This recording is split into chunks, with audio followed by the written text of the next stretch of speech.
Alright guys, welcome to this section on OBS. The previous video we saw how we could go about downloading OBS and installing OBS. So on this very video I'm going to be walking you through the interface and how some tools works, then we proceed into the main details. So now on my screen you can see the moment I launch OBS, this is how the interface will look like.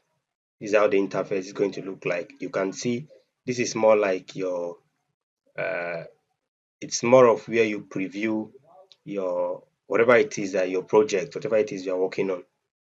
So this is where you preview it. You can see these are features about preview. So now if you look to the top of the screen here, you can see that you have files here. You can show your recordings. If you have done any record, if you click on this place, it's going to take you to where the recording is. Then you have your settings here, OBS settings here, and you have other tools here like general tools, language, your theme, your other information, projectors, high school software projectors, make projectors always on top, save projectors on exit, system tray, and a whole lot down here. We are not going extensively into OBS, so there will be no point trying to break down everything. If you want to know more, want to go extensively, I would request you just browse some similar videos on OBS from beginners to pro so that you can get everything you need to know about OBS. Then if you want to stream, this is where you work on your stream. You are going to be dealing with that output, how the presentation is going to look like. This is this, where it's going to be saved, the quality of the recordings. You can see these are different quality of recordings. You can see audio, you work on your audio, you work on your video, the size of your canvas, and the rest, your hotkeys.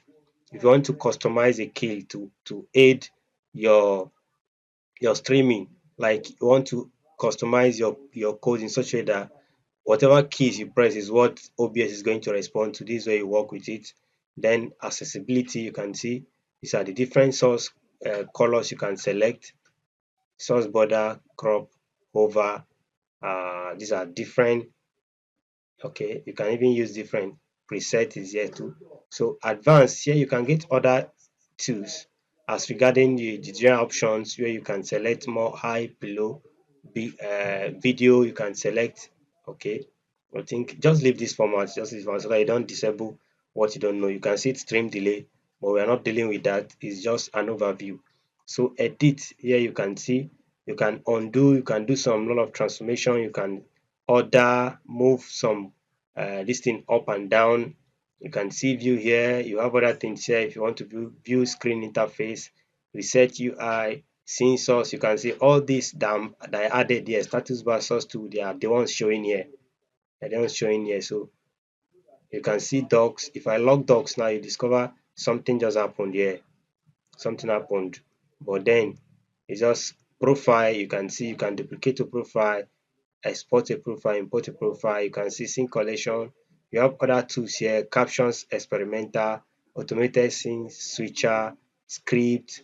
These are other things you can have, like these captions. Now if you enable this, it's going to capture any form of audio that comes from your OBS. For instance, these are mic, provider, speech to text. So what this thing is going to do is it's going to help convert our speech to text. That's the functionality of this. That's what that thing does. But then we are not learning how to use it. We are not learning how to use it. So we'll just disable it for now. We just seeing the overview. If you need any help, anything you want to know, you can visit OBS portal to get information of whatever it is you need. So below here you can see here is our scenes, here is our sources, here is audio mixer, here is scene transition, here is our control, and down here are other tools as to how to operate 102 on this very interface.